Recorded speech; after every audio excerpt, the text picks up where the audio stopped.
soon as I saw you all. Hi, good morning, everyone. I'm Mike Pratt, president of the Sherman Foundation, and it's a pleasure to welcome you here to Philanthropy New York. On behalf of the board members of Philanthropy New York, it gives me great pleasure to welcome you to this morning's program, Social, Environmental, and Economic Resiliency, follow-up to the Puerto Rico Learning Tour, brought to you in collaboration with the Environmental Grantmakers Association and Neighborhood Funders Group. So with that, I'd like to turn it over to Leticia Peguero, Executive Director of the Andrus Family Fund, to lead today's discussion. Thank you. Thank you, Mike. Really excited to be here today. And before we start our formal discussion, I'd love to go around the room just very quickly and get a sense of who's in the room before I pass it over to Janice to set context for us for our discussion. So I'll model and start. My name is Leticia Peguero. I'm the Executive Director of the Andrus Family Fund and Andrus Family Philanthropy Program. So maybe we can go around the room this way. Sure, I'm president of the Family Foundation. Arturo Garcia Costas, I'm Environment Program Officer at the New York City Trust. Senior Vice President of Fundación Comunitaria en Puerto Rico Foundation.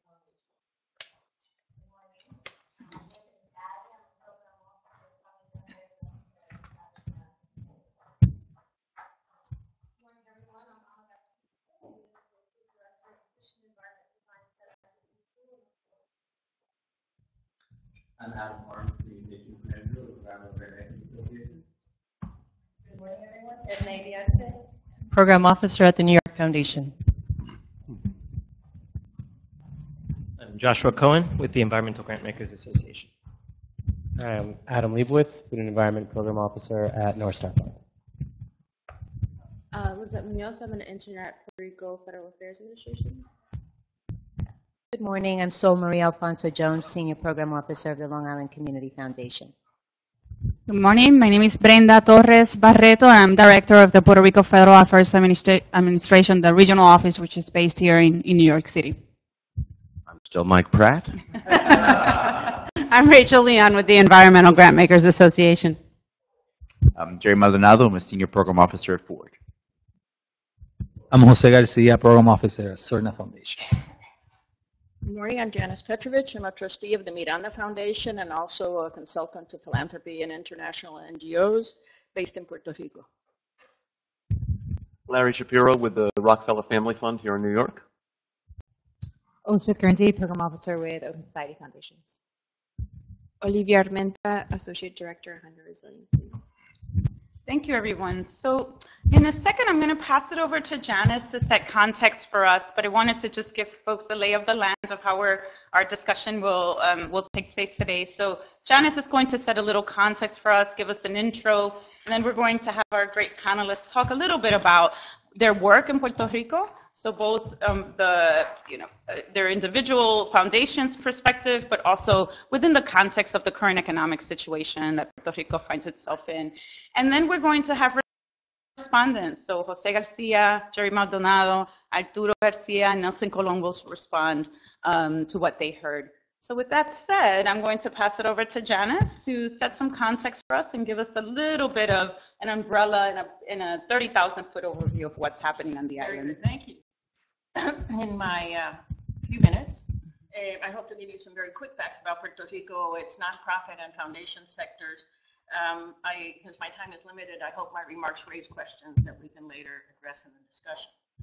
As you know, Puerto Rico has been in the news of late. Our economic crisis has attracted a lot of media attention, and some are comparing Puerto Rico's crisis to Detroit's. Like Detroit, we've been losing jobs and we've been losing population. Our economy has been contracting for the last 10 years. Our labor force participation rate is at 40%, which is the lowest in the nation. Approximately 50,000 Puerto Ricans leave the island each year. And the 2010 census reflected this decline in population. Actually, it is the first decline since the census data have begun to been collected in Puerto Rico. We owe our creditors more than we can figure out how to pay. Our bonds have been downgraded to junk status. And like Detroit, abandoned properties abound in every type of neighborhood. We are, though, clearly very different from Detroit, starting with our language and our history. As many of you are aware, Puerto Ricans on the island can and do serve in the U.S. military in significant numbers, but we cannot vote for president when we reside on the island, nor do we have voting representation in Congress. Because of our political relationship with the United States, the island government is not allowed to declare bankruptcy, which limits the ways in which we can deal with our huge debt. Important federal programs provide fewer funds to the island. Many are either capped or apply under different formulas. Our poverty rate is 45%. That and the level of income inequality is higher than in any of the 50 states. The government is now publicly admitting that the economy is running because about 25% of the economy is fueled by underground and informal economic activity. They wouldn't admit that before, but now they do. And also remember that any government data tends to be smaller than the reality. Suffice it to say that even as it seems that Detroit is beginning to pull out of its crisis, things are bad and not getting any better in Puerto Rico. What is the government doing? Well, similar to Greece and Argentina, the government is trying to rein in government expenditures, increase taxes, and negotiate with its bondholders. As you can expect, the economic contraction and the new taxes have the most negative impact on the most vulnerable. Puerto Rico's economic growth model was based on manufacturing and providing tax incentives and other benefits to corporations. We now compete with many other countries that are doing the same and that have lower labor costs. No new economic development plans have been put forth by the government. Instead, the government has instituted a mishmash of initiatives with unclear impact on economic growth. For example, a series of laws have been passed to encourage millionaires to live in Puerto Rico with enormously beneficial tax incentives. Government officials are selling Puerto Rico as a new tax haven, comparing it to Singapore and the Cayman Islands. There are no requirements for these millionaires to invest in the island, although some who have taken residence have bought multi-million-dollar houses, hotels, and beachfront properties, raising the real estate value of high-end properties. Efforts are also being made to increase tourism, but real job creation is simply not happening. What about the nonprofit sector? There are thousands of nonprofits in Puerto Rico. There's a new report that will come out in a month or two. When the Neighborhood Funders Group and the Environmental Funders visited Puerto Rico last fall, they had a chance to see a few of our most interesting nonprofits. Our nonprofit leaders are among the most creative, interesting, and productive members of our society. They work outside of the party system, which is a real benefit in Puerto Rico. Nonprofits are working to improve our environment, save our forests and coasts, increase governmental transparency and accountability, to improve education, bring arts to schools, and enhance the arts and strengthen the arts. As in the US, nonprofits do a lot with a little. In Puerto Rico, they are now having to do more with less. Interesting recent examples of nonprofit actions include legally forcing the government to release a report on tax reform that they commissioned to KPMG. The government didn't want to release it. The nonprofits forced the government through a mandamus to do that. Once made available, groups such as the Center for the New Economy and the Center for Investigative Journalism have been providing analyses and opinions to engage the public. Women's organizations were able recently to successfully advocate for a new law that requires public schools to incorporate a gender perspective in their curriculum. And the environmental group Corredor Ecológico del Noreste has achieved a new partnership with the Puerto Rico Natural Resources Department to jointly protect the coast and protect turtle nesting places. So this is an example of a government nonprofit partnership. Finally, a word on Puerto Rico's foundation sector. While there are many foundations operating in Puerto Rico, there is really just a handful that make grants to nonprofit organizations. Altogether, they make about $25 million in grants a year. This might be a small sum compared to some of your budgets, but it goes a long way on the island because of the talent and commitment of our grantees. Puerto Rico foundations are eager to partner with those in the United States. As you know, US-based foundations have responded robustly to Detroit's economic crisis, as they did in New Orleans after Hurricane Katrina, but they have been largely absent from Puerto Rico. Funding to Puerto Rico by US-based foundations largely disappeared over the past 10 years. Even though Puerto Rico should be included in US portfolios, program staff have reported that they typically have to make the case to recommend grants in Puerto Rico. Recently, we're seeing the beginning of a turnaround with a significant investment by open societies and the beginning of also a significant, hopefully, investment by the Ford Foundation. And I know some of you around the table and those who visited Puerto Rico recently are also contemplating making grants. We're not entirely clear how it is that Puerto Rico fell off the map, but we're trying to get it back on the map, and my presence here today is an effort to continue this dialogue that we've begun and to encourage you to get to know Puerto Rico and its nonprofit sector and to invest in the future of the island. Thank you. Thank you, Janice. So let's start with Olivia and 100 Resilient Cities. So each of the panelists will have about 7 minutes to tell us about their work. So Olivia, you're the Associate Director for 100 Resilient Cities, and San Juan has been chosen as one of those cities. Can you give us a brief description of the work, and how did the 100 Resilient Cities portfolio come about to the Rockefeller Foundation? And then tell us why Puerto Rico. Right? So I'm sure that there's a really varied array of cities in there from all over the world, and so we'd love to hear why Puerto Rico. And then I know that you were just there, so I'm very jealous about that. But maybe you can tell us a little bit about how Puerto Rico has decided to define resiliency for themselves.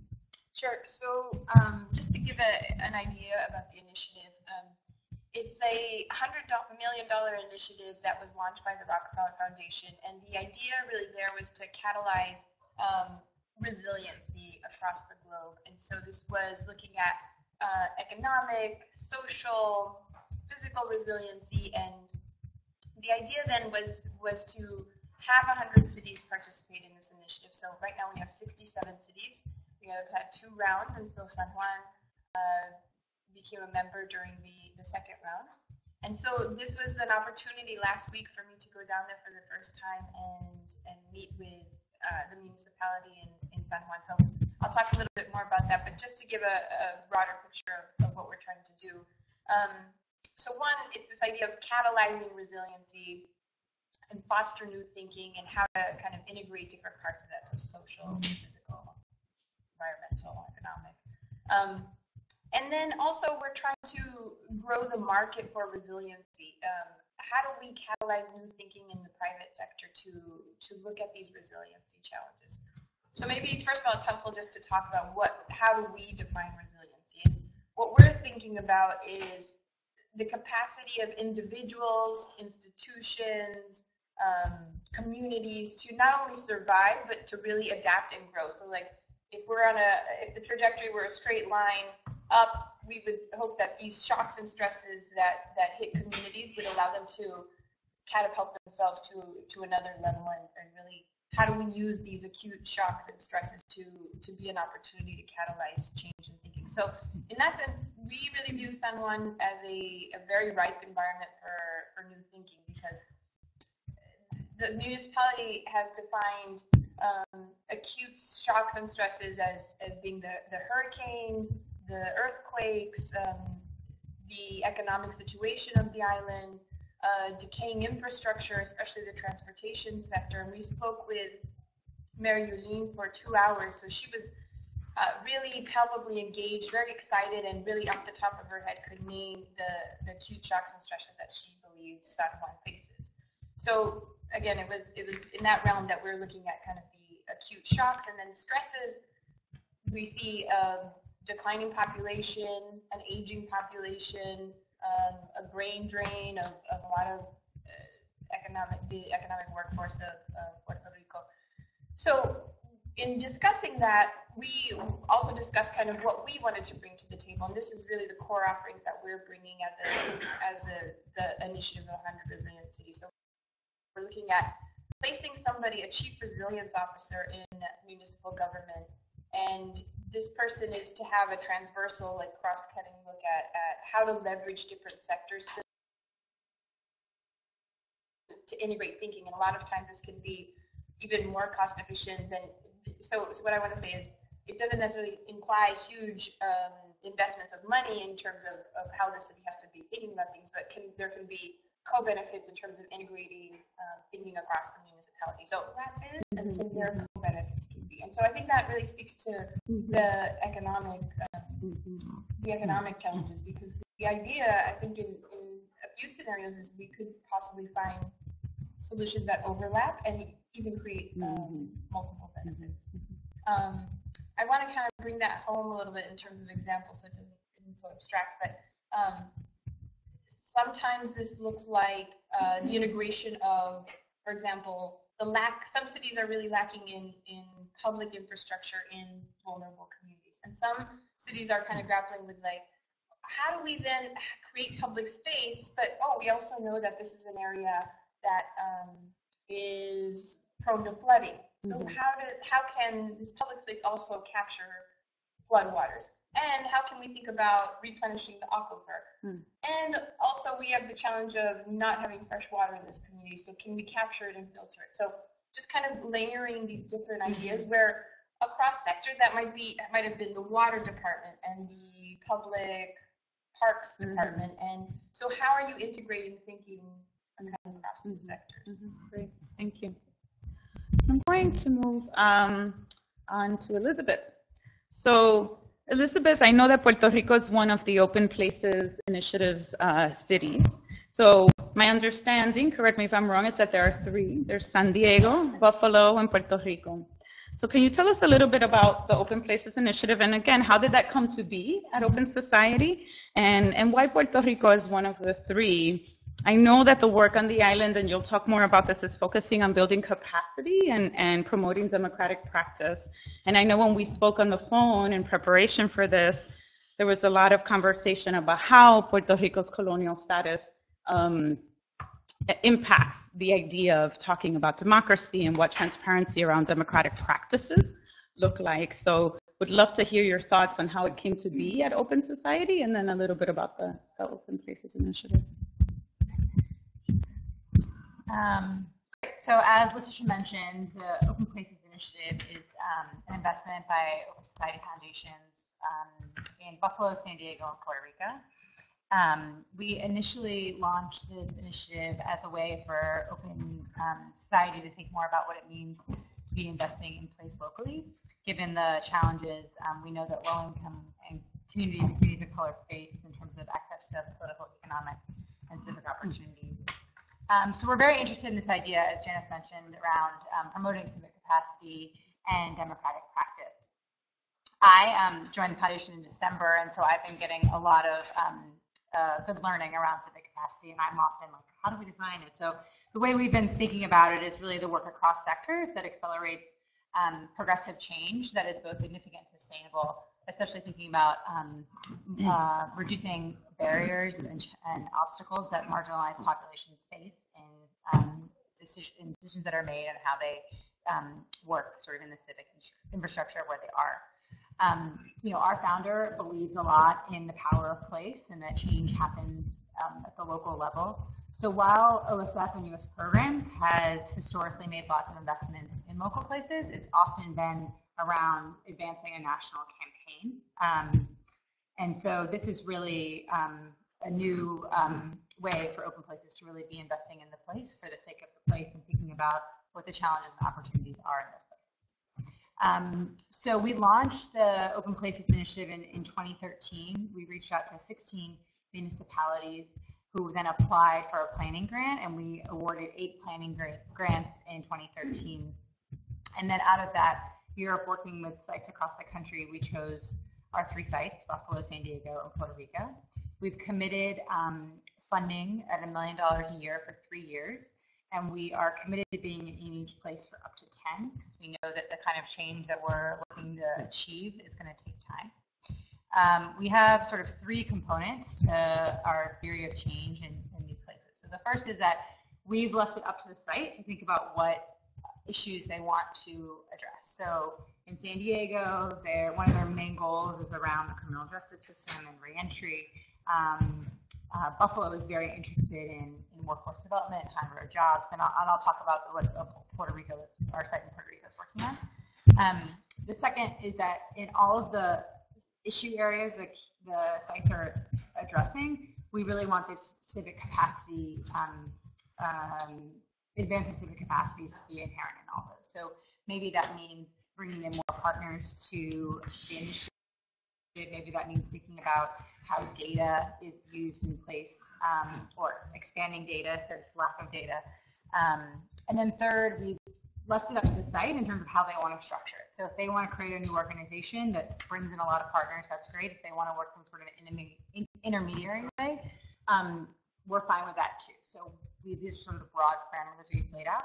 We have required that each site has a board and has sort of clear governance, and we've been really pushing our sites to think about how they expand their boards beyond the core partners, so they bring in business, government, philanthropy, and so we're excited about the strides they made in that last year.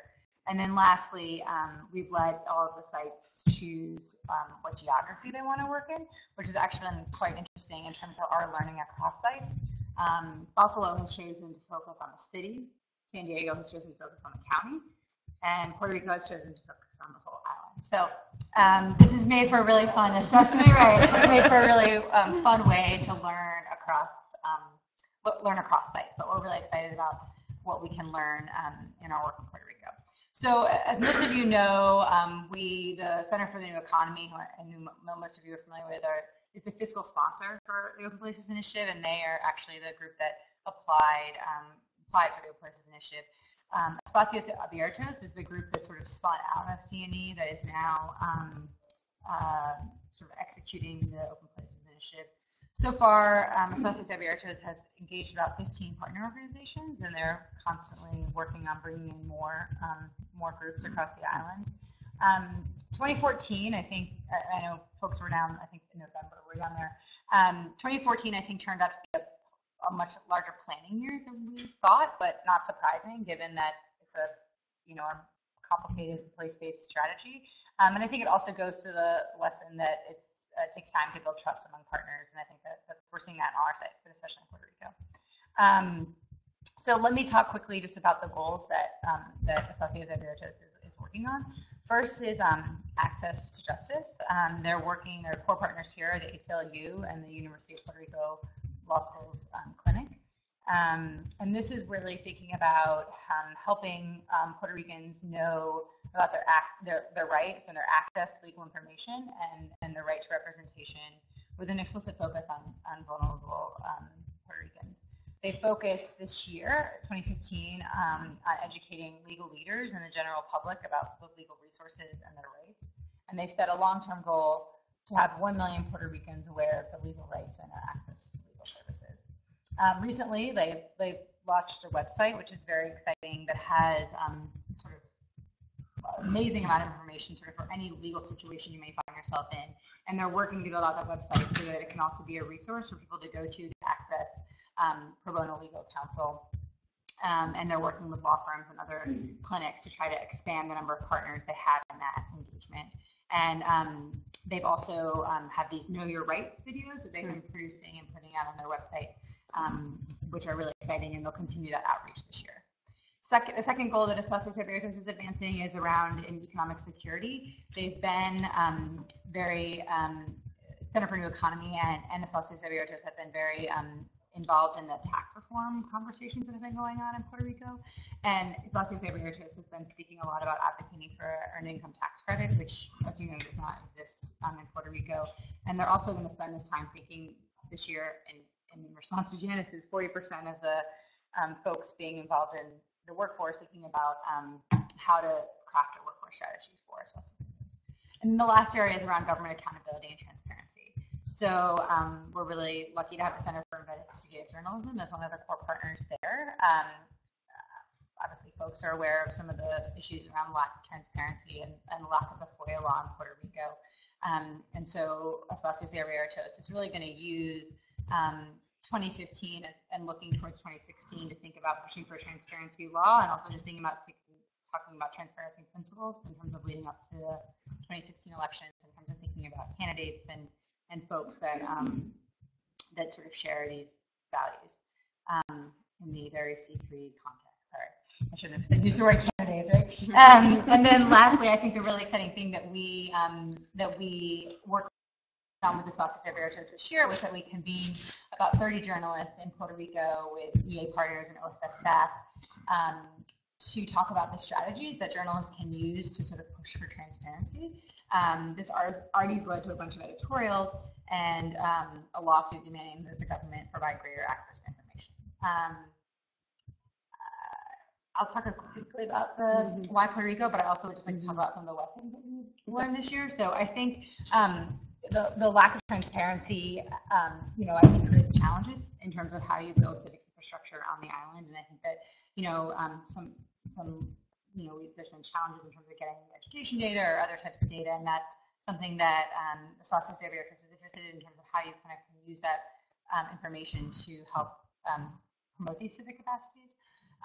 The last, I think Janice talked about nonprofit partners, and there's so many amazing nonprofit partners on the island, but we've seen that so many of them their sole source of funding is government funding, and so that makes for a challenge in terms of building and bringing in partners, because if you're concerned that your funding is primarily coming from the government, that can be challenging in terms of maybe not always being in exactly the same line of thinking. And then that also means there's just less folks who are doing the civic capacity type work. And then, we're all aware of this not domestic, not international challenge. One way that we've sort of worked on that at OSF is that we've tried to make connections with Socios Abiertos with some of our U.S. programs partners. So we have a journalism portfolio within our Demography Fund, and so they fund a lot of investigative journalism in the United States, and so we've tried to make some connections there for Socios Abiertos.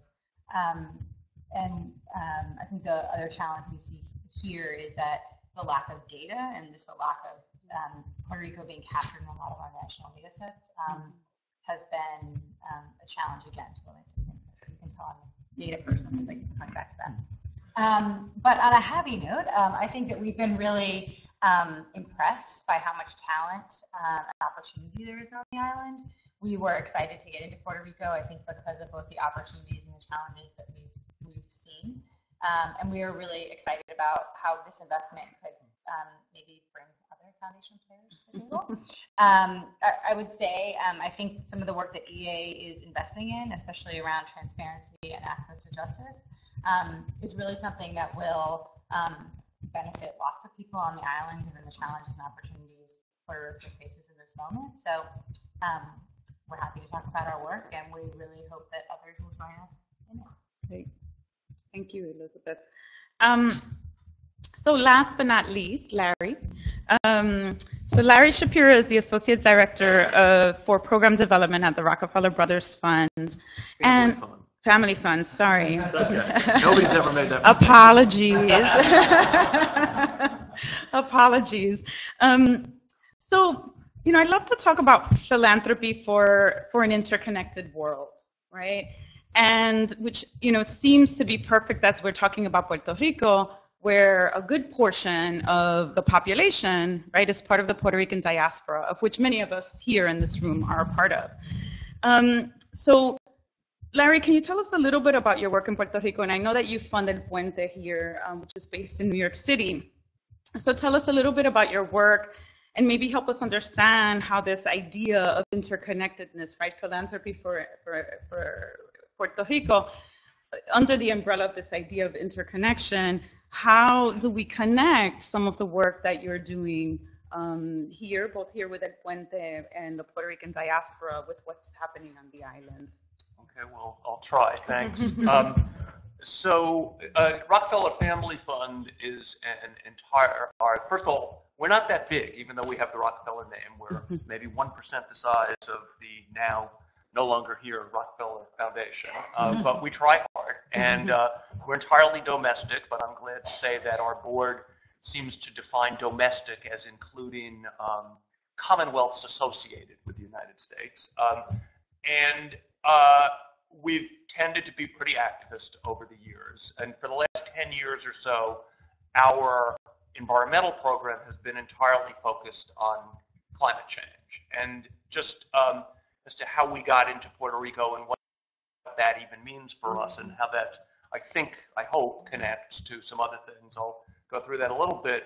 So I've worked closely with El Puente in a number of capacities for probably 25 years or so, and in fact, that's how I first met Brenda, when she was working at El Puente, and was a critically important part in helping come up with the project that we're now engaged in. And so during much of that 25 years, I've been scheming together with Luis Garden-Acosta, who is the founder and CEO and kind of guiding spirit of El Puente. And in discussions after the failure of the climate bill in Congress in 2010, we started thinking about, well, it's all well and good that we had the support for that bill of very well-educated, white, liberal, secular environmentalists, and I like that demographic category, I say, but it's really not good enough to get something big done in the United States. And in order to have any hope of getting something big done, you have to have leadership coming from lots and lots of different places that aren't always, or sometimes aren't at all, in the game. And I think it has often been the case, not always, but often, unfortunately, been the case that environmental leadership has engaged with people of color in a kind of transactional way, asking people more or less to be short-term junior coalition partners as opposed to true participants in the development of either policy or strategy. And even setting aside whether that's right, and I would say it's wrong, it's also just plain not very smart, because people don't stay for the long term if you're going to do it that way. And so in thinking about all of this, we started looking at some demography issues, and it occurred to us that although Puerto Ricans had not been in a leadership role on climate change issues in the United States, they matter a lot, or at least they can matter a lot politically in the United States. And I think Americans in general don't know that. I think even Puerto Ricans probably don't know that, basically. And I think certainly the climate funders, who are overwhelmingly based in California, don't know it. They don't even know Puerto Ricans, because there just aren't that many Puerto Ricans in California. And so, you know, when you have this conversation with them, it's, I wish I could report here I've been incredibly successful at having these conversations with some of those climate funders, but I would say that's not quite the case yet, but we'll see. But so what we came to realize was that, as much as for those of us in New York, who of course all think New York is the center of the universe, and in some sense the center of the Puerto Rican universe, and New York is still the state with the largest Puerto Rican population in the United States, but Florida is second and gaining every day. There are now, the estimate as of this year is it's now surpassed 1 million Puerto Ricans in Florida. And of course, unlike every other Latino group that comes to the mainland U.S., everybody's a citizen, so everybody can vote immediately. And we don't have to go through all the reasons why Florida is arguably the most important state politically in the United States, but it obviously is. And to the extent to which Puerto Ricans decide to be vocal about particular issues, and of course the Puerto Rican diaspora is in many circumstances as concerned, and maybe even more concerned, kind of with what happens back home than they are with what happens wherever it is they happen to be. There is, at least I think, and the thinking at El Puente was this way too, the opportunity to really engage people with climate change issues and play a leadership role on that. But in order to do that, first, climate change has to be viewed as a serious issue in Puerto Rico, and with all of the problems Puerto Rico faces, much like most of the United States, really, yeah, it's an issue, you know, but it's not necessarily a top-tier issue like bankruptcy or crime or jobs or all sorts of things are top-tier issues. And so we felt that in order to have some hope of really getting anything done in Florida, it's important to start in Puerto Rico. And just to go through some things that people probably know, so I'll go through it quickly. Puerto Rico is small. If Puerto Rico it reduced its emissions of greenhouse gases to zero, it would make pretty much no difference globally. Be a good thing. I'm not saying it's not a good thing. They should try to reduce it. It's terrible that they have an electric system based on oil, but still, in the overall scheme of things, Puerto Rico is a small place. But because the United States is a big and powerful place, and so therefore, to the extent to which Puerto Ricans, especially in the U.S., can turn things around or help turn things around in the U.S., Puerto Ricans can be, I think, tremendously important. Puerto Rico, as an island, faces rising sea level, more hurricanes, worse hurricanes, mosquito-borne diseases as they move north, all of the various calamities associated with climate change, and faces them in ways that are more substantial than much of the continental U.S., although not necessarily all of the continental U.S. And so we decided we should try to have a big event in Puerto Rico called an encuentro, and I speak absolutely no Spanish, and so, but even when people are talking about this event in English, they always call it an encuentro, so I assume there's no good English translation exactly for that word. And in fact, when we first went to Puerto Rico in planning this, and with Brenda and Luis and I went, and Luis says, well, you got to come, and I said, well, I'll come, but I don't even think I know how to count to 10 in Spanish. And he says, well, that's not the point. You represent the Rockefellers. I said, that's a good point. Okay, I'll go. And so I did. So I'm there like in my symbolic role in a way. And Luis and Brenda, first thing that happened, actually, they picked me up at the airport. They had already had their first meeting with the Archbishop of San Juan and said, good news, he's decided to sponsor the encuentro. So I thought, well, that's cool. You don't have a lot of archbishops in the continental U.S. in sponsoring major climate meetings. In fact, as far as I can remember, the number is 0. And so, and then of course, because the Archbishop sponsored it, then the leaders of all of the Protestant denominations decided that, well, they all had to be co-sponsors because you can't let your competitors get out ahead of you.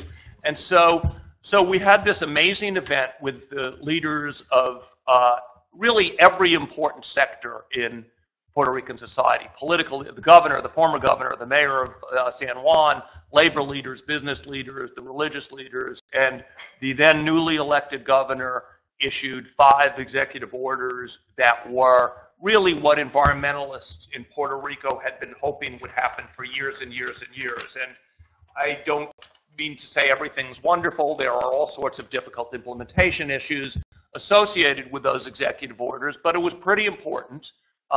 We unfortunately lost Brenda to the government, so there were some personnel issues that we had to solve over time. But I think that there's a good coalition and a good network that has developed through the name Latino Climate Action Network in Puerto Rico that has really moved forward in Puerto Rico, and the work has now started in a pretty serious way in Florida, where there has been now substantial engagement of clergy leadership. Luis's idea, which I think is sensible, is that it's very useful to try to ground this sort of thing in religious leadership, especially in communities that are religious. What an insight, but not the way most of the secular environmental movement in the United States actually does things most of the time. And so we'll see.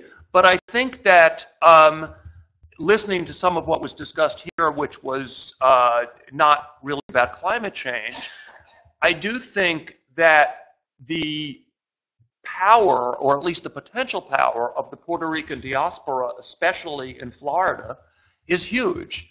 And it's something that has not yet been really mobilized, as far as I'm able to tell, around issues that affect Puerto Rico. The power of Puerto Ricans in Florida is, or at least their numbers are getting larger and larger, and it seems like there's a good chance that its power could get larger and larger. And if you look at, I don't think these are perfect analogies at all, but I would mention them for people to think a little bit about as to how well these analogies work. If you look at the way European immigrant communities and their children and grandchildren have affected U.S. policy as it relates to their relatives wherever their relatives might be, whether that's in Ireland or in Italy or Jews both at one point in time in Europe and more recently in Israel. Those communities have been extremely important in affecting U.S. policy, and I think that opportunity is there for Puerto Ricans largely through the luck of the draw, just because they happen to be in Florida, really, as opposed to being in any number of other places where they could be that frankly wouldn't matter all that much politically. And so I think it's something to think about. And when people are thinking about how should foundation money be invested, I think investing some portion of it in the continental U.S. in places that matter politically, I think is really worth considering. Thank you. Thank you very much. So we are going to move to our respondents, and I was told that our respondents we need to switch seats because of the mics so that our live stream is heard. So maybe we'll take a minute to have Jose, Jerry, Nelson, and Arturo come up to the podium or to the table. Not exactly a podium.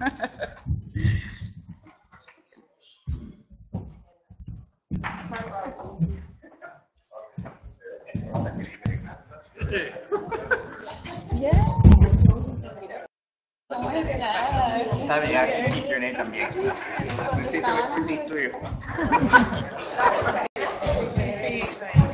Qué bueno. Okay.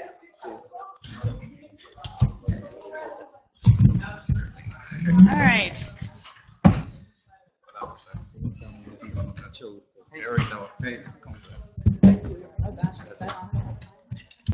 Heard my papers ruffling. Thanks.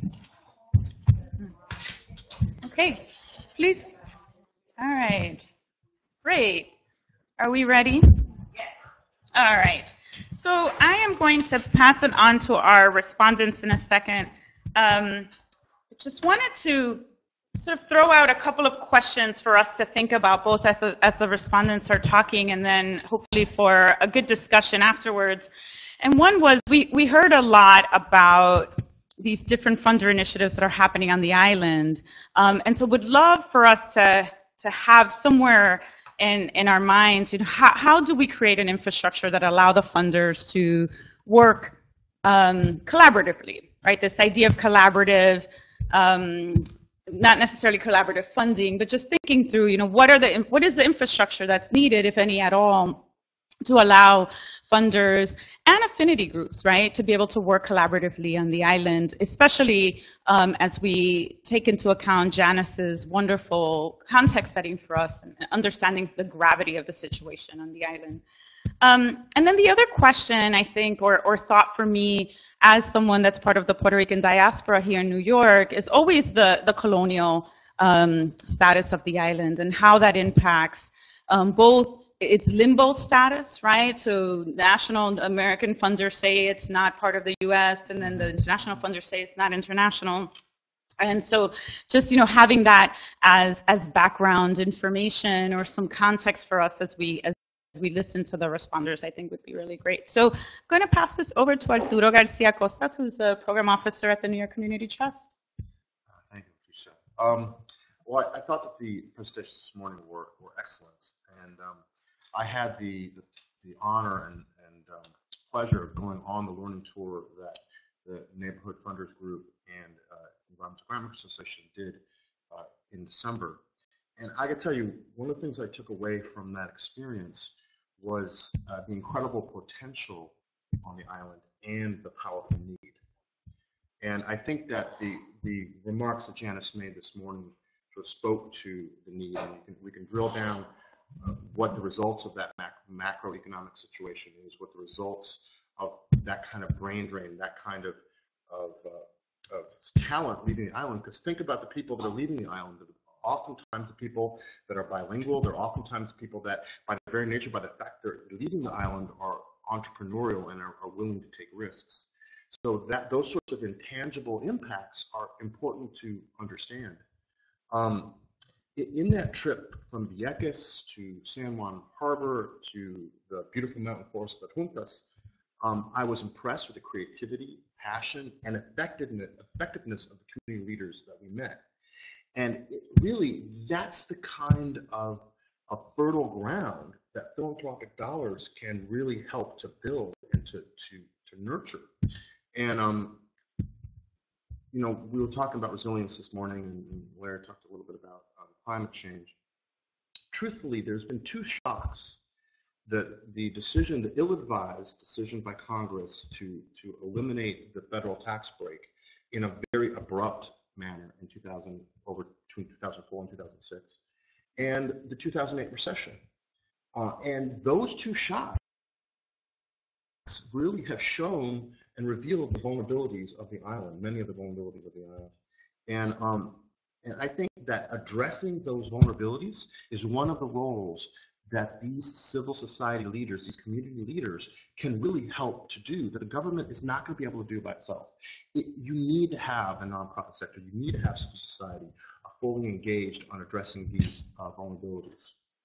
So, as Leticia just alluded to, I think U.S. foundations have to stop hemming and hawing about grant making to Puerto Rico and the other territories, island territories, and worrying about that status. For the foreseeable future, Puerto Rico is going to be part of the United States. And domestic funders need to start acting as if it will be, and recognizing the amazing opportunities that exist there, and how much their investments, how far those investments can go. As Janice said, a little bit of grant money in Puerto Rico goes a long way. And I think that any justification that can be made to a board, all you need to do is focus on that. This kind of investment will go a long way. Thank you, Arturo. Nelson, so very happy to have you here. Nelson is the president and CEO of the Puerto Rico Community Foundation, so I'll pass it on to you. Thank you, and thank you all. This conversation in itself, it's really moved the needle a little bit further just by having it. And I want to thank you all for that. I want to thank Janice.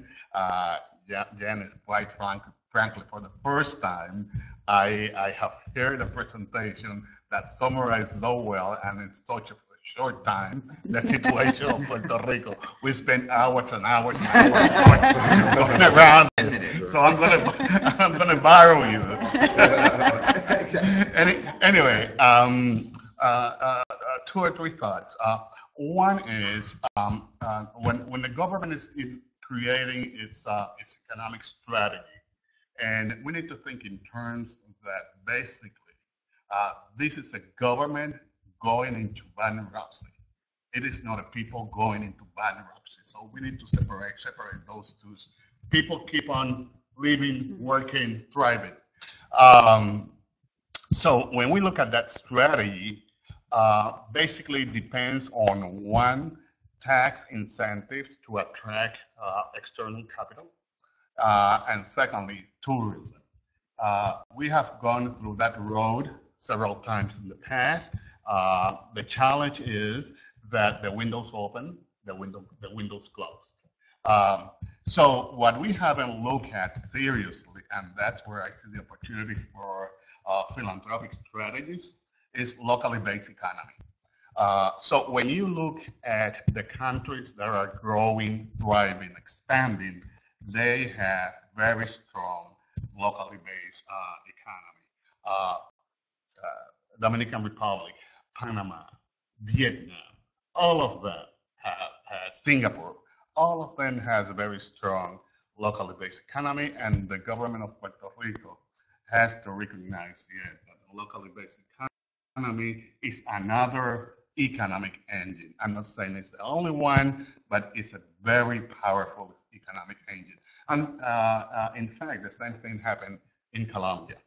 And they decided purposefully to focus on locally based economy to make the economic growth. So as Janice was saying, there is an opportunity for philanthropic investment along those lines, but also there is a very active philanthropic tool that we haven't seen being used in Puerto Rico.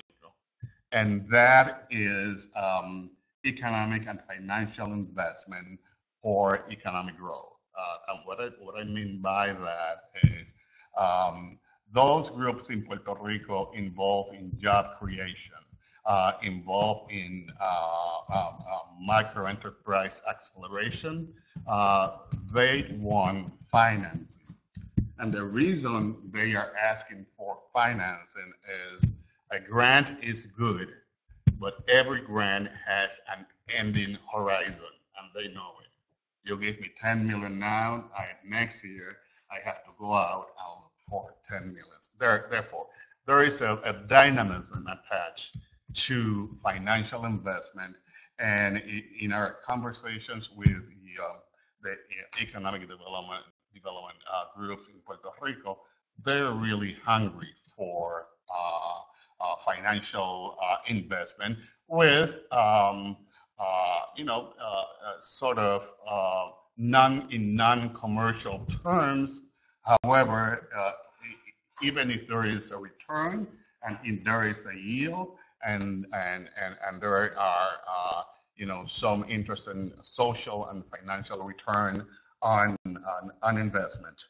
So that is one side that I really invite you to look at, and that is the potential of investing in Puerto Rico as a sort of a dynamic mechanism to make it happen. Secondly, I think when you look at housing in Puerto Rico, there is an excess. How many minutes? One.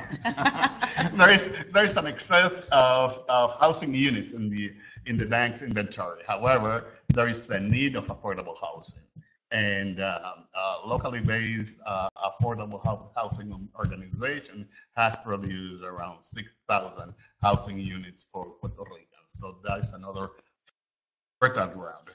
I cannot escape from the status question. So that is not on my minute, that's on your minute. I put it out there. Okay. But anyway, yeah, I think that in whatever status option Puerto Rican decides, we need to be a productive country. I mean, there is no way. I mean, you cannot change status with having a labor participation rate of only 40% of your labor force.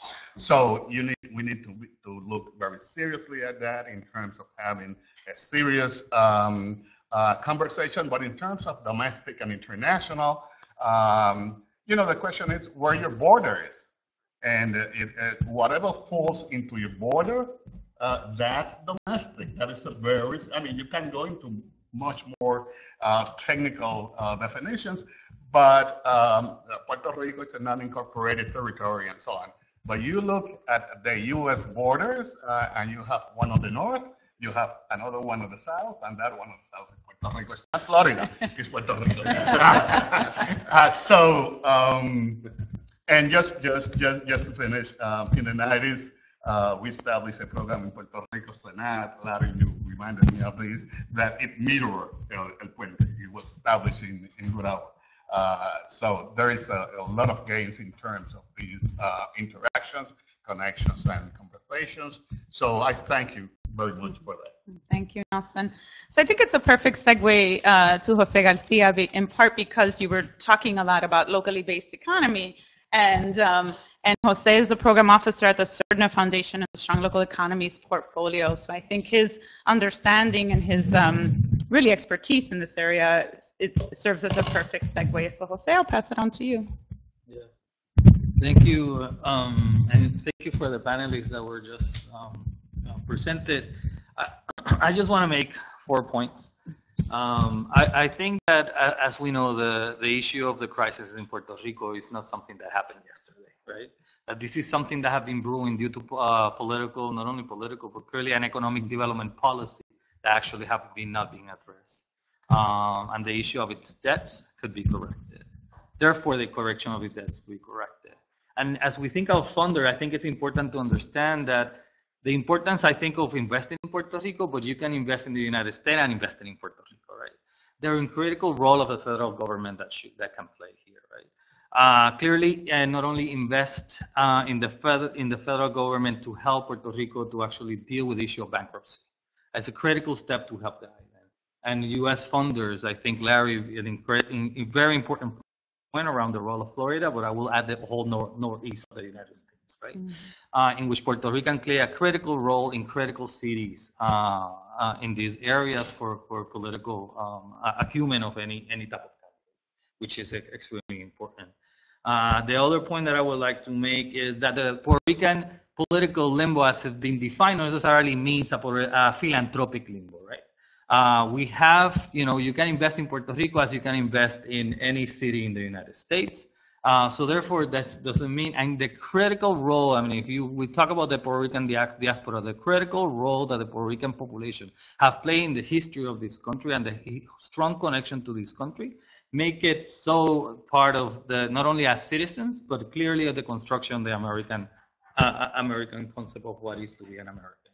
And I think that's an important tool to be understand in that role. And it's important role as a Latino population, right? I mean, I think that the Puerto Rican not only are the second largest Latino population in the United States, and the critical leadership role that they play in the Hill of Congress, and I think we have seen it time and again, how Puerto Ricans in Puerto Rico have been able to leverage their power not only for U.S. issues, but issues of the island, and a critical role that I think environmental funders know here is the issue of vehicles, for example.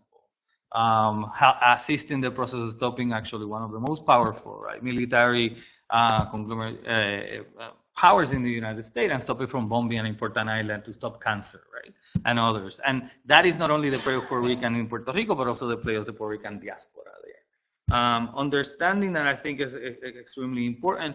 And the fourth point I think I will make, that the clear of investment, and I think Nelson made a great point, and it's important. This is investing in Puerto Rican communities, right, and creating the community, the economic apparatus, right, to be able to grow not only neighborhood economics but also cities and the nation's economy. Extremely important to how the Puerto Rican people can actually move forward, and philanthropy with PRI dollars and other grant investments, right, and changing economic policy.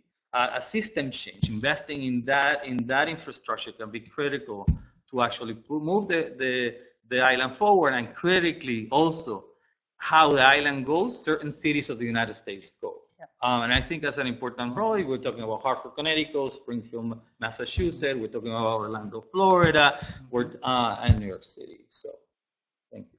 Great. Thank you. And last, but definitely not least, Jerry Maldonado, Senior Program Officer at the Ford Foundation. Thank you. Thanks EGA and Philanthropy New York for hosting this. I mean, I think the initial panel did a fantastic job at framing some of the big challenges, right, facing the island, not just the island and mainland Puerto Ricans. There are challenges of inequality and exclusion, and challenges of transparency and accountability. And I think what is powerful, and I think Janice, you said this, is out of every crisis there are moments of opportunity, right? And so I think that when we were on the learning tour last fall, we came away quite inspired by the amount of innovation on the ground, right? The real way in which local communities are reimagining how you build communities, how you build local environments, right? And the significant challenges to scaling those opportunities, right? And so I'm going to talk a little bit about that and about kind of the need for more coordinated public, private, and philanthropic action, right? To really take these hubs of innovation and bring them to scale. I'd say the first thing, and I think Elizabeth, you mentioned this kind of in your intervention, was kind of the need for more coordinated investment in civic capacity, right, to shape local, national development challenges and policy. And so I think that, Jose, you mentioned it, that the challenges that the island faces are long-term structural challenges that have been decades in the making, right? And the challenge in addressing those long-term structural economic challenges is that they've been highly politicized. They've been tied to the specific parties. Every party has an economic agenda that's tied to a political option, and that's where the status then complicates the debate, right? So that there is a fundamental need, and I think this is what OSF is trying to build, a space, right, for kind of autonomous civil society not tied to the political party system, right, to engage in honest, robust deliberation around kind of the future of the island based on kind of perspectives, ideas, and models that are rooted in the ground up, right? And that are not necessarily tied to specific, status options, right? Because I think that is another way to get to the fundamental challenges of status without starting there and without starting in a highly politically kind of charged environment. And so that there is a critical need, and I think that OSF's kind of investment, right, in beginning to build that with journalists, with lawyers, is a really kind of critical investment. And I think it's a piece of the conversation that many of us have continued to have following the tour, right? How do we build, so OSF is, for example, building some national infrastructure. How does that connect to specific place-based organizing and advocacy, right? We saw 3 examples, only 3, there are many, many more, right? And I think you all can point to many, many more kind of successful examples around different issues, right? We saw a specific slice related to housing and environment. There are folks who organize around education and youth. And so there's a real opportunity, right, for thinking about how we build that more robust advocacy and organizing infrastructure. And the challenge is that because national U.S. philanthropy doesn't see Puerto Rico, right, it is invisible in many ways, right, that infrastructure is critically underfunded, right? And so that's the first thing, I think, in terms of an opportunity. I think the second piece goes to this question of leveraging and aligning public, private, and philanthropic resources, right? And I think you mentioned this, Nelson, in terms of the need for kind of building on a new kind of local economic development model, right? And I think while I agree that there are really interesting examples of kind of local micro business, there is this broader national challenge of scaling that up. It will be impossible to scale up those micro businesses in a macroeconomic context, right? Where the entire kind of national economy is in meltdown mode, right? And so that there is a need for both kind of coordinated advocacy, technical assistance, kind of financial at multiple levels across the island, right? And I think that this, ties to kind of the issue of the diaspora, right? Which is really, really critical. And I thank you for kind of bringing that up, because I think that it was always frustrating to me is that the issues of the diaspora and the island are typically segregated, right? And so you can deal with the island or you deal with Puerto Ricans here. And the reality is that the fates of both communities are fundamentally intertwined. Jose, to your point, there will be no solution to the fiscal crisis, right, unless Puerto Ricans on the mainland are actively engaged and activated, right, to make a resolution kind of happen, right? There will be kind of no kind of new development paradigm if Puerto Ricans on the mainland and the island don't really kind of negotiate something.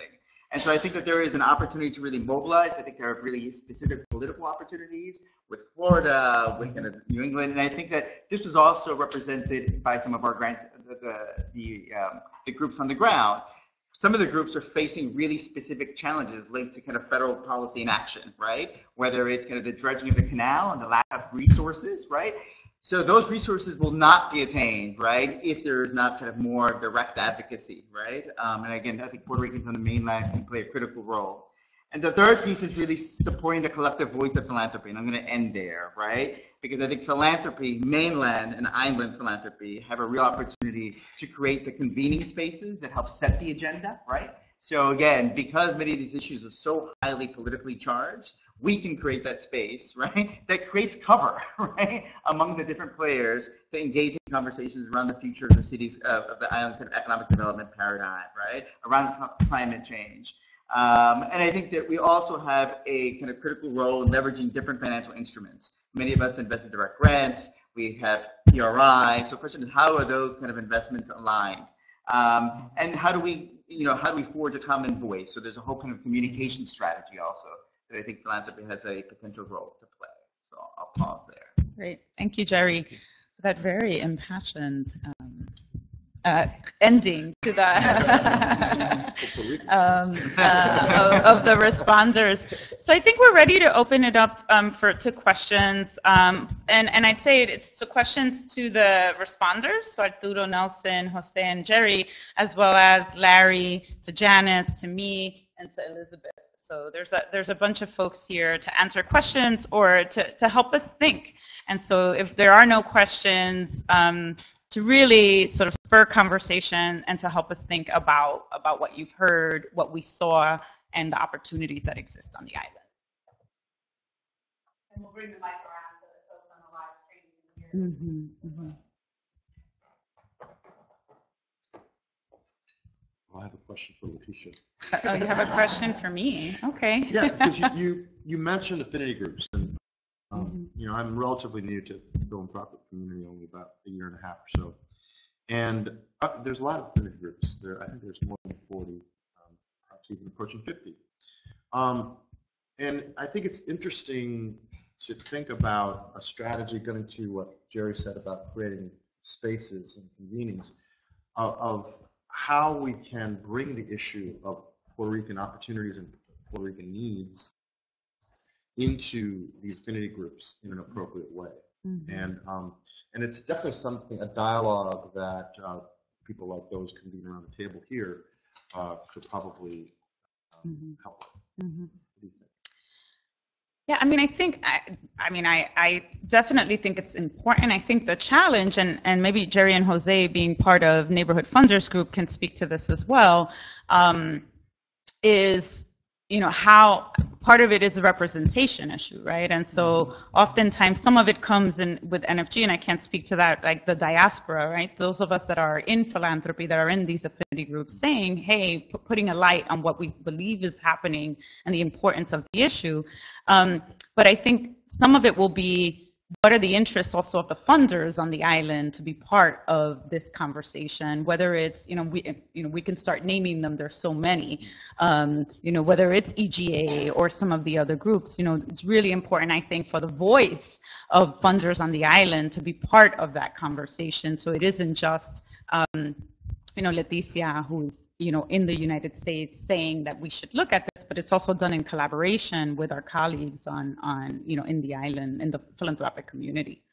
No, so I think that's totally right. I think fundamentally this is really an organizing challenge, right? And I think following the conference, there were two big themes, right, that I know that many of us on the national front were quite interested in following up.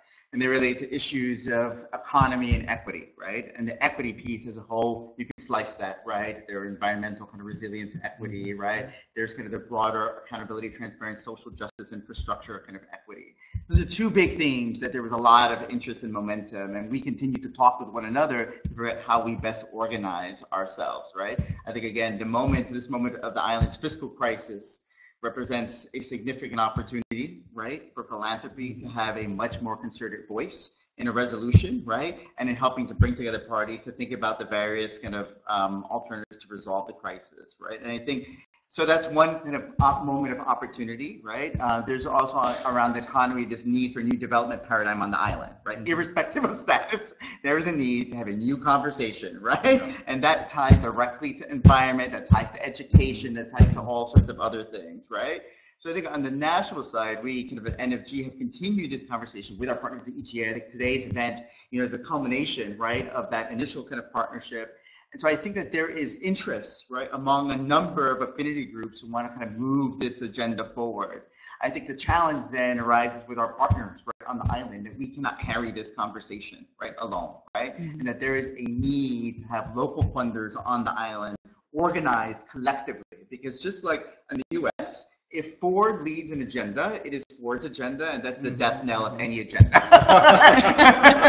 And so, and the reality is, on the ground in Puerto Rico, right, there needs to be kind of a collaborative of funders. It cannot be owned by any one foundation, because then that is a death knell. It becomes associated with it, and you're in the same kind of position, right? You guys are leading the charge. And so the question is, moving forward and coming out of this session, it would be great to get a temperature check from folks, right? To get a sense of, are folks interested in continuing to construct something, right? And continue to identify some very specific activities this year, right? On the mainland and then on the island. I think we need kind of counterparts there, right? Who are able to organize the funders and feed the agenda. So it's not U.S. mainland funders dominating and setting an agenda. Yeah. I think that's great. So I know that there's a question in the back. So maybe state your name and your organization and the question. Oh, there's a question from the live stream. I have a question from Twitter. It works. From Michugana. Thank you so much for participating in the conversation via the live stream. He says, with Puerto Rico having a relatively young nonprofit sector, how can our nonprofits compete for these highly competitive dollars, since the nonprofits have less funding, more work to do, and more uncertainty overall? Thank you.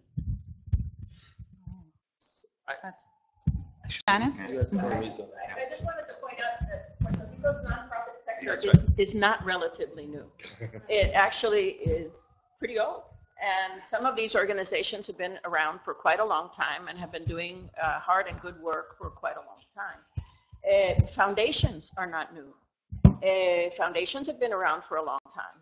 I think, Nelson, you all just had a 25th anniversary. 30th anniversary. And I think Angel Ramos is even older. So they've been around for a long time. Needs have been around for a long time. I think what is important to note, and also tying into the conversation just now, is that foundations have been working together in different ways for many years. And around this issue of getting more U.S. funders to pay attention to Puerto Rico, there have been a number of meetings. We had a meeting recently, about 3 weeks ago, where the major grant-making foundations in Puerto Rico have come together to try to develop a joint strategy to approach, not approach, but to invite U.S. funders into a partnership. I actually think that Puerto Rico fell off the map when Puerto Ricans in New York stopped being activists. Isn't that interesting? Talk about the influence of the diaspora.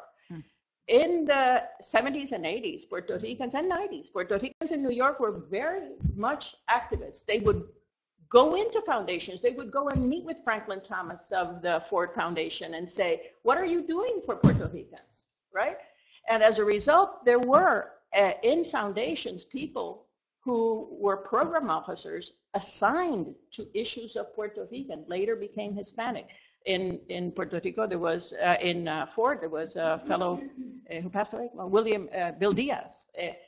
In any case, all of this is to say that there is an active nonprofit sector, that some of them are small because the funding is small, but their agendas are quite large.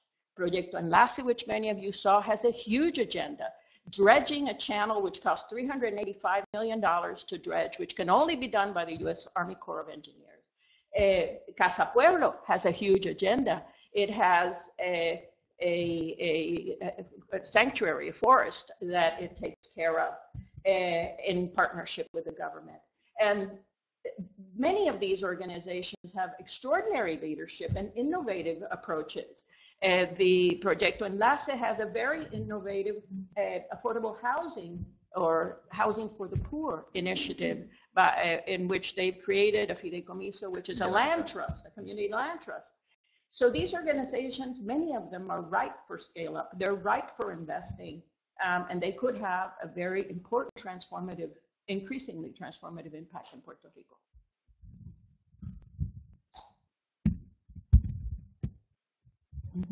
Okay, thanks. This is a observation. Maybe it's a question if anybody wants to consider it a question. But so if Puerto Rico were a state with 4.6 million people, and it was a state that had a utility that runs on very dirty oil, which, by the way, not a single state in the United States runs on oil anywhere close to how Puerto Rico does. And that was a utility that is facing financial disaster, including a story in today's Wall Street Journal. There would be foundations that would see that as a possible opportunity to shift from dirty oil to energy efficiency, solar, wind. After all, it's an island that's pretty sunny and pretty windy, so you could probably do it. And that there would be, while there would be job loss issues that would have to be dealt with, there would also be substantial job gain issues and all of that. And to the limited extent that I've had that conversation with funders that if this were, I don't know, Indiana or somewhere, would be in the game, it doesn't get anywhere. It doesn't get anywhere. And I guess I just was wondering for some of you who work on issues that are really important as it relates to economic development in Puerto Rico, but not necessarily environmental or climate issues per se, what are your thoughts about how we might change that? Some of you know who the foundations are, some of you maybe don't, who would be working on this kind of thing, but it does seem like it's an important shift that could benefit Puerto Rico itself, as well as one that's important nationally and internationally. And so far, I haven't been successful in getting people to pay attention to it.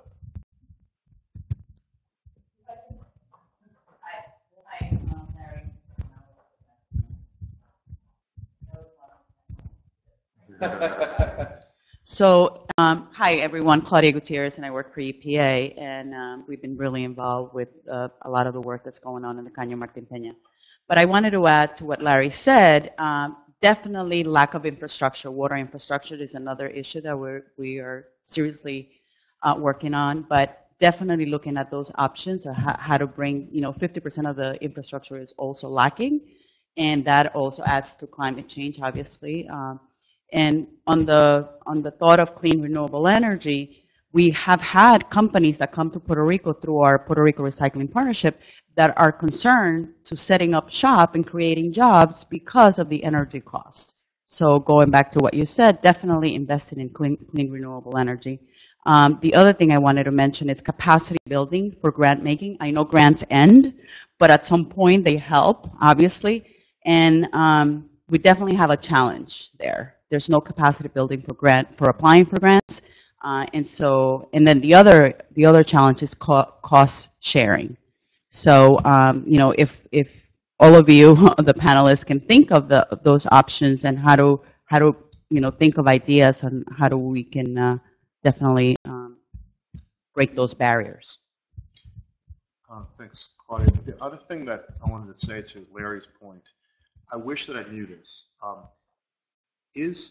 Are the emissions from Puerto Rico and the other outlying territories, are they included in the intended nationally determined contributions for climate change that the president just put forward? Do you happen to know whether they are included? Well, I think that I'm not answering the question exactly the way you asked it, but I think that the territories, so it's Puerto Rico, Virgin Islands, probably Guam. I don't know anything about Guam, I have to say, but are included when it comes to having to do state implementation plans. They do. We have EPA's person here who could tell me, he knows 100 times more about this than I do, but I think that the current rulemaking that relates to greenhouse gases, if that goes forward, Puerto Rico is covered by that, as I understand it.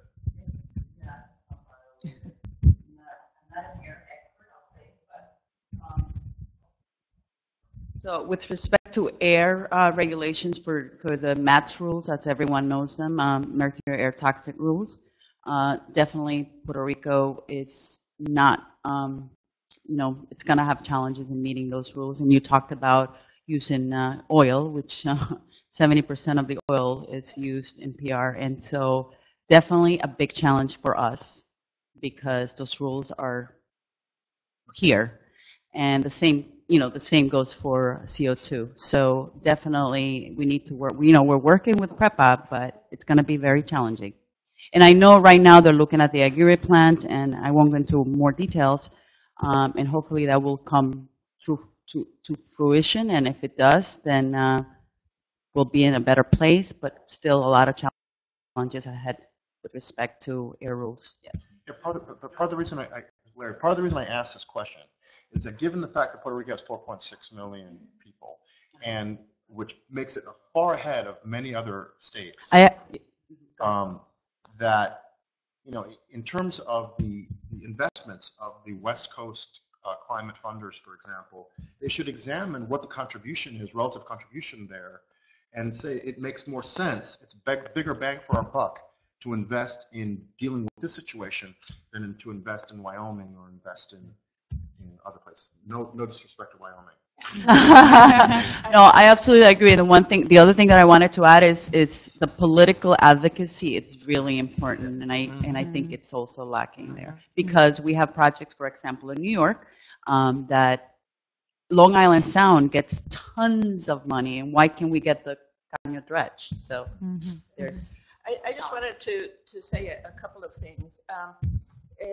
One is that environment has not traditionally been one of the areas in which Puerto Rico funders have funded. But I also have to say that neither was transparency, accountability, or civic capacity building. And when Open Society came to Puerto Rico and made a big investment and said, we can't be in this alone, funders anteed up.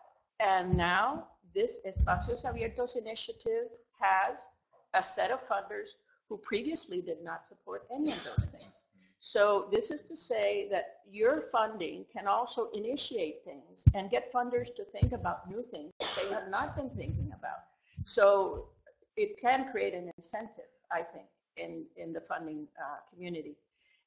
I also wanted to note that recently President Obama was, I believe, in Jamaica, where he signed a $20 million initiative to provide alternative energy, funding for alternative energy projects to these islands. Guess what? Puerto Rico was not among them because it is not the US related islands. They're the independent islands. So here is another situation where government money could also provide an incentive, but is not doing so. So, just things I wanted to note. So, okay, go ahead, Nelson. Yeah, just two quick notes. One is there are 3.5 million Puerto Ricans in Puerto Rico, 4.5 in the U.S. In the U.S. Okay. But that is basically a sort of a call for connecting with the diaspora.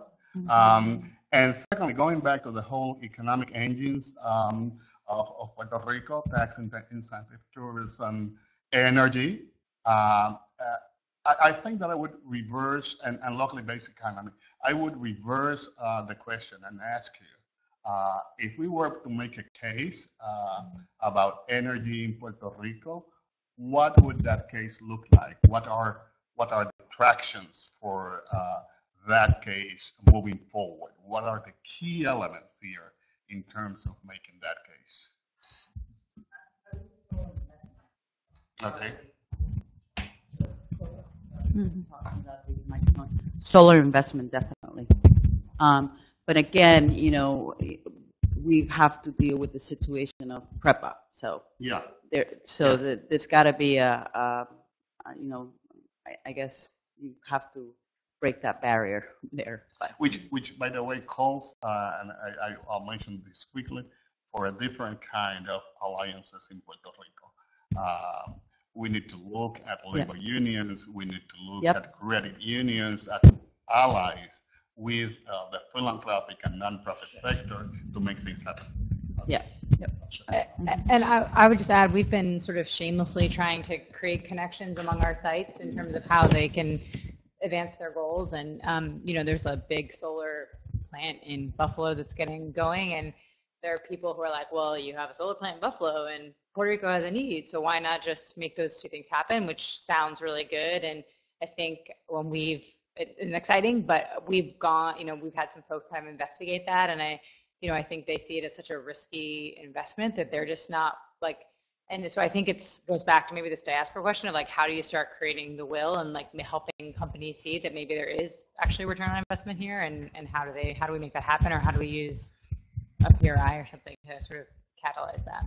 But I guess I just want to say that this is not an abstract question, because there is going to be something worked out with PREPA. It's not going to be that, I mean, I don't know what's going to be worked out, but one of the things that could be worked out, just so we understand, is that these plants run forever and they just don't have their debt, you know, they have a lot of their debt is written off, they run for a really long time, they're dirty, and there are very few jobs associated with it. And if that's what happens, nobody's going to connect solar manufacturing in Buffalo to whatever the theoretical need might be in Puerto Rico. And so there are people, you know, who do work in the 50 states who really could probably figure out how would you have a practical way of substantially shifting the electricity sector in Puerto Rico from dependence on oil overwhelmingly to dependence to a substantial extent on things that we all like better. And unless foundations that focus on this, that have substantial amounts of money, get into the game quickly, I think that's not what's going to happen. I think what's going to happen is bad power plants will just keep running, and it doesn't matter how many times, you know, the Obama administration or its successor promulgate new regulations, it'll still be what happens. And so this is something that's relatively immediate for reasons that aren't necessarily because anybody's, you know, being a bad person, but just for all the reasons that we know about. Puerto Rico just kind of isn't really on the radar screen for most of those foundations, and there is a challenge for all of us, and I'm happy to talk to people about it afterward, as to how do we get Puerto Rico on the radar screen, because I think, okay, it's only 3.5 million people as opposed to 4.5, but still, it's a lot of people, and it's a lot of emissions, and it ought to change, and we're probably in a moment where it could change, but eventually that moment will pass. Yeah. So I'd like, so Jose, just very quickly, so this idea of and we don't have to answer it necessarily right now, but I think it's come up a number of times, this idea of how do you activate the 4.5 million people and voices that are part of the Puerto Rican diaspora here, right? So to your point, in terms of Long Island Sound or Wyoming, and again, nothing against Long Island Sound or Wyoming, but I think it's sort of important to bring up this issue, that, right, this is an advocacy issue, it's an organizing issue, and for us to think about, I'd love to end meetings with sort of what is the next step, or what are the action steps, not that we necessarily here everybody has to be involved in it, but I think it's important to put it out into the universe, that this idea of advocacy and really activating, right, the Puerto Rican diaspora, like what does that look like? What does it take? And what are the thoughts around making that happen? So I know it's a big question. I don't expect all the answers now, maybe later. But Jose, sorry, I interrupted you. No, I think, okay. Larry, to your point, I think the 100 or 700-pound gorilla, right, is the role of the state, in which we have a state that is largely troubled in Puerto Rico, and the importance, therefore, to see, I think the piece of advocacy becomes extremely important, in which we can get, you know, if we think about a way of getting federal or U.S. diaspora and Puerto Ricans from the island actually coalesce around this issue of bankruptcy law in the island and structure the debt in a way that doesn't strip the assets from the island, is a critical question. We're talking about close to 20% of the island's debt. It's owned by hedge funds, right? And they're not usually have the best intentions. And so if we're able to do that, and I think it's an important first step. The second thing I will add, and you know, I'm big into economic development and how do we actually create sustainable economic development, but if we create a robust civic infrastructure, things like Enlace, Casa Pueblo, that actually start lifting those voices, not only on their issues, but actually how to imagine a different way of doing business in the island. It's a critical component, I think, of that of investment, I think, on the island. And I think we clearly have to get to the point that you're talking about in terms of how, you know, PREPA and other critical components of sustainable energy sources in the island. But I think this issue of the economic crisis is an important step. Was there a question over here? And I see Sol's hand. Sure. Okay. This is actually not a question. This is because, Leticia, you actually said what I was thinking when I heard all of the panelists. You did. I channeled you. This connectivity issue and how to engage the diaspora and Puerto Ricans here was exactly what I was thinking. And it seems, you know, the philanthropic sector, and I'm really so excited that, you know, powerful and influential foundations are thinking about this. But I do think that there's a need for us to consider, you know, a table that includes nonprofits that we can provide money and, you know, convening, et cetera, some influence. But the nonprofit sector here in the United States, as well as in PR, they're the ones that are mobilizing folks. They're the ones that are, you know, getting people engaged, et cetera, et cetera. And I think that in terms of as a next step, that has to be, we have to start thinking about how we are partnering with them, providing resources there as well as providing resources in PR, bringing folks together so that they can be doing here what you know, so we can be working with one agenda in mind and, you know, in one path, because otherwise, you know, they just need to be brought to the table. So I just wanted to put that out there. Great.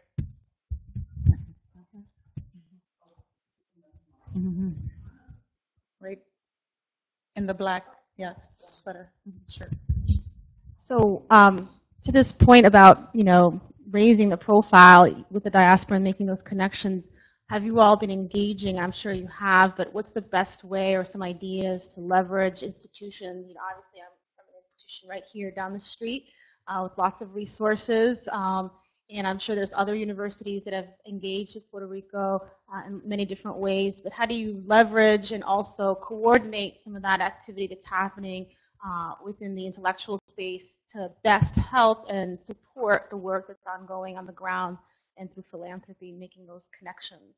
And maybe there's a way that, you know, institutions like academic institutions can help make those connections between the diaspora and what's happening on the ground in Puerto Rico. Maybe there's other ways like innovations and and tourism and energy or public policy. But, you know, it'd be great to get some ideas about how to best leverage those resources. Thank you.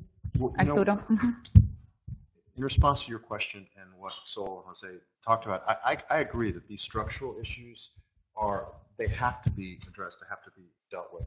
I do think, however, that energy is another example of a structural issue that has to be dealt with. And if there's a window of opportunity that's open up to deal with it, we should take advantage of it. So it gets to the notion of having sort of a multi-layered agenda or strategy, because the group of funders that would be interested in a solar economy initiative on the island that looks at a variety of things, looks at the bunker power, looks at electric cars. Honestly, we have a car culture that was imported onto the island from the United States, and it's destroying the island in various ways.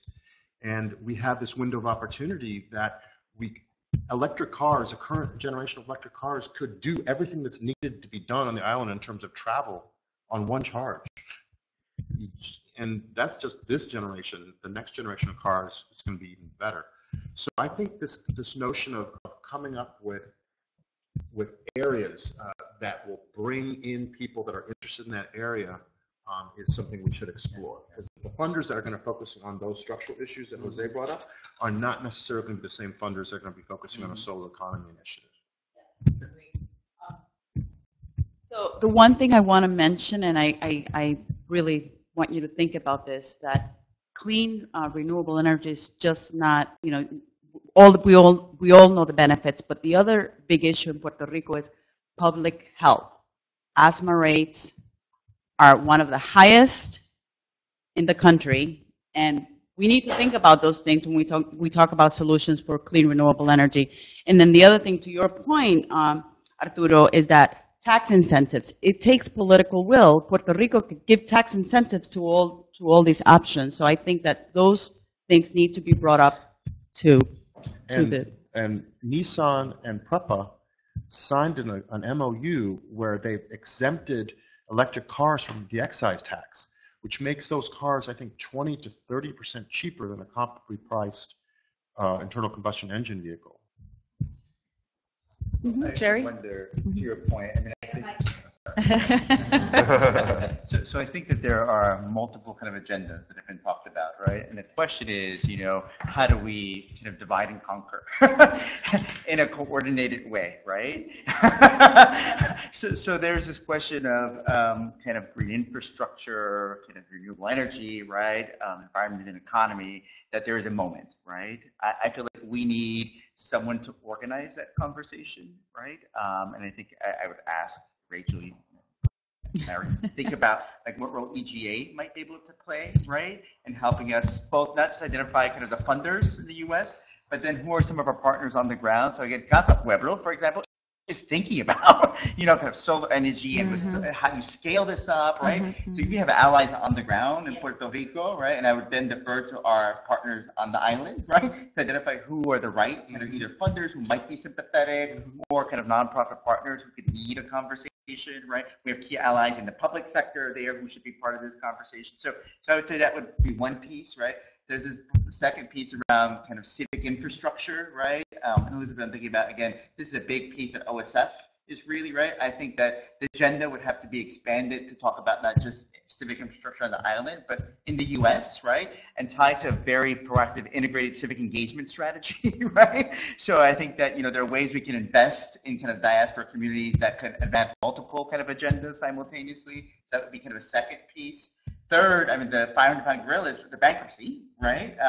And, Nelson, I think this is where labor is also critical, right? Labor here in the U.S. is leading some of those conversations now. So it would not be a question of us organizing that, but us following that, adding our collective voice, and figuring out how we could kind of add kind of neutrality and expertise to the extent that they need it, right? I think we have experts within our networks. And then the last piece is, these are all big things. It's all just to have pilots, specific things that we can look at. And here I would raise one of the specific examples that we saw in Puerto Rico, Enlace and the Martín Peña Caño, right?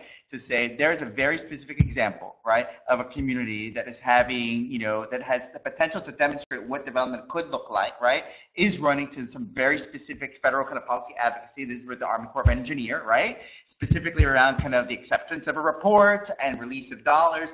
There's a really specific advocacy opportunity and there's a capacity building opportunity.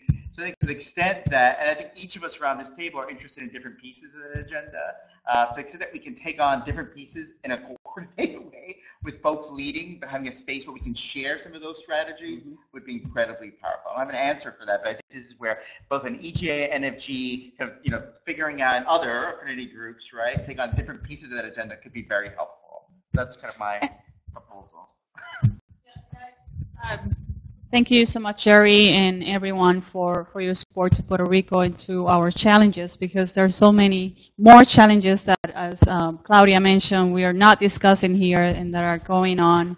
And as we say in Puerto Rico, se nos va la vida. So we're like really just struggling and trying to bring resources to the table to work with those. But I was going to say that at a small scale, I've been trying to set up informational sessions with the Diaspora. They are all in support whenever we bring issues to before them. They all, I feel like their commitment is there. They're just waiting for us to provide the resources and the how, when, where, and they will be there. So just to let you know that that's currently happening. And I see that the ground is very fertile in that sense. The community is still an activist community. And I know it was way more active before, but it's still very, very active. And the community leaders are just waiting for us to give them all the data points for them to move forward. One example is the Puerto Rican National Day Parade, which is actually going to happen on June 12th. And it's something that really calls the attention of many Puerto Ricans for different reasons, and nationally. And they will actually be dedicating the parade to the struggles of the Martín Peña Channel community. And this is a huge achievement.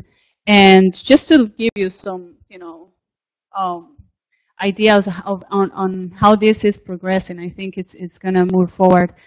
So if we sit down and evaluate all of those different elements that are moving in support of the Caño Martín Peña, we can develop a very strong platform, and then from there you feel like, you evaluate whether or not you feel like compelled, or you have the resources, or your board is on board to support us in this particular fight, because it's a real fight, and we're having conversations at different levels with the federal government, congressional leaders, and also community leaders. And this is happening.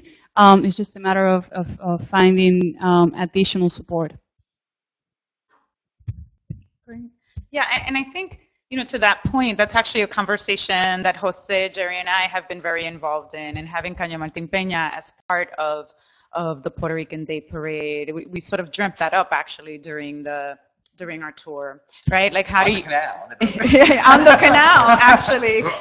So the idea was, how do we use this national platform, right, to bring, to identify social justice issues on the island in a way that the Puerto Rican Day Parade can only do, right? There's lots of great things, there's other things, but that it is this national and potentially sometimes international platform, right, that has a potential to highlight issues. And so this idea of how can we have the parade really talk about El Caño and do it in a way that's educational and do it in a way that's timely is something that we're really excited about, in part because it was this little thing that we thought of, like, what about the Puerto Rican Day Parade as an ally here?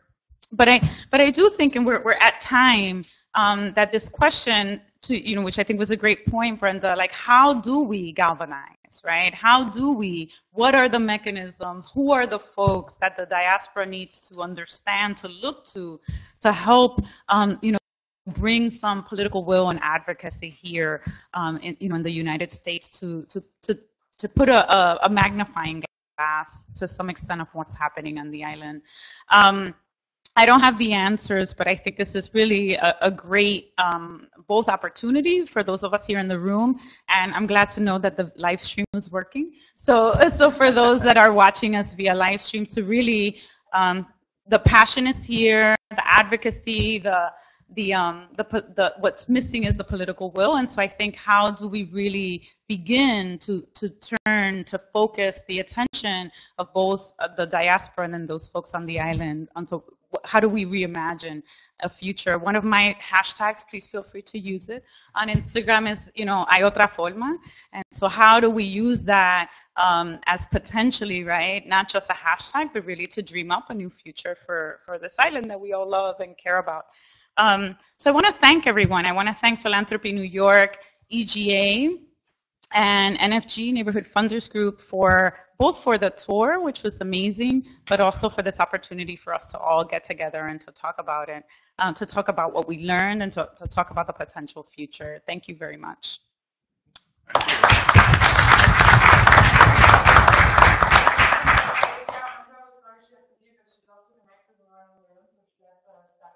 Yes. Yeah,